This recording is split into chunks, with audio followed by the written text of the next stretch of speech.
ప్రభుత్వం కనీసం 15 సంవత్సరాలు అధికారంలో కొనసాగాలి. ఆంధ్రప్రదేశ్ ముఖ్యమంత్రిగా చంద్రబాబు నాయుడే ఉండాలి. టీడీపీ, జనసేన, బీజేపీ మధ్య ఉన్న ఈ రాజకీయ పొత్తు మరో 10 ఏళ్ల పాటు అలాగే కొనసాగాలి. ఈ మాటలను జనసేన అధినేత, ఆంధ్రప్రదేశ్ ఉప ముఖ్యమంత్రి పవన్ కళ్యాణ్ పదే పదే అత్యంత దృఢంగా ప్రకటిస్తున్నారు. చెప్పడమే కాదు, ఆయన వాటిని గట్టిగా నమ్ముతున్నారు కూడా. పవన్ చేస్తున్న ఈ ప్రకటనలు కేవలం రాజకీయ వ్యాఖ్యలుగా మాత్రమే కాకుండా రాష్ట్ర అభివృద్ధిపై ప్రజల్లో ఒక స్పష్టమైన భరోసాను కలిగిస్తున్నాయి. అదే సమయంలో ప్రత్యర్థి వైసీపీకి తీవ్ర ఆందోళన కలిగిస్తున్నాయి. పవన్ కళ్యాణ్ మాటలకు టీడీపీ అధినేత, ముఖ్యమంత్రి చంద్రబాబు నాయుడు పూర్తి స్థాయిలో మద్దతు ఇస్తున్నారు. అలాగే టీడీపీ భవిష్యత్తు నాయకుడిగా భావిస్తున్న నారా లోకేష్ కూడా ఇదే దిశలో తన అభిప్రాయాలను బలంగా వ్యక్తం చేస్తున్నారు.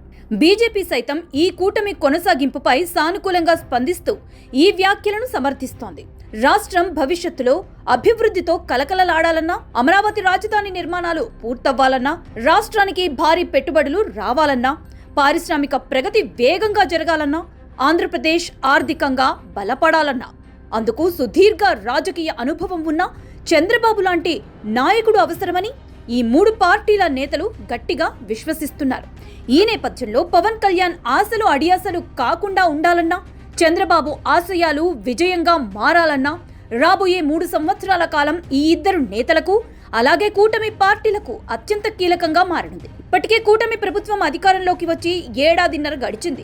ఎన్నికల హామీల్లో భాగంగా ప్రకటించిన సంక్షేమ పథకాలు ప్రస్తుతం ప్రజాక్షేత్రంలో అమలవుతున్నాయి. ఇక మిగిలిన 3.5 ఏళ్ల కాలంలో అభివృద్ధిని ప్రజల కళ్ల ముందే కనిపించేలా తీసుకురాగలిగితే కూటమి నిర్దేశించుకున్న లక్ష్యాన్ని చేరుకోవటం అంత కష్టం కాదు. అమరావతి అభివృద్ధితో పాటు విశాఖపట్నాన్ని ఐటీ హబ్ గా తీర్చిదిద్దడం, పోలవరం ప్రాజెక్టుని పూర్తి చేయడం వంటి దీర్ఘకాలిక ప్రయోజనాలను ప్రజలకు అందించగలిగితే కూటమి పాలనపై ప్రజల్లో మరింత విశ్వాసం పెరుగుతుంది. అదేవిధంగా క్వాంటమ్ వ్యాలీ, డేటా సెంటర్లు వంటి అత్యాధునిక సాంకేతిక రంగాలను రాష్ట్రంలోకి తీసుకురాగలిగితే కూటమి చిత్తశుద్ధి ప్రజలకు స్పష్టంగా అర్థమవుతుంది.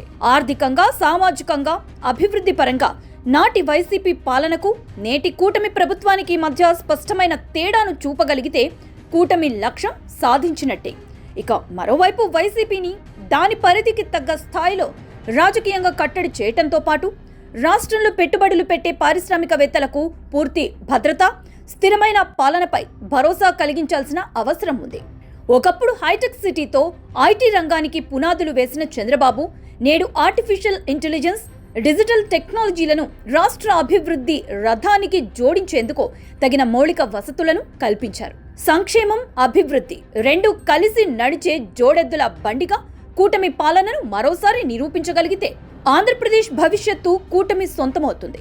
164 అసెంబ్లీ సీట్లతో ప్రజలు కూటమిపై పెట్టుకున్న అపారమైన నమ్మకాన్ని ఈ 3 పార్టీల నేతలు గుర్తించి గౌరవిస్తే మరో 10 ఏళ్ల అధికారం కోసం రాబోయే 3 సంవత్సరాలు అత్యంత శ్రద్ధ, శక్తి, నిబద్ధతతో పనిచేయాల్సి ఉంటుంది. లేకపోతే వైసీపీ 2.0తో రాష్ట్రం మరోసారి రాజధాని కోసం అగ్ని పరీక్షను ఎదుర్కోవాల్సి వస్తుంది.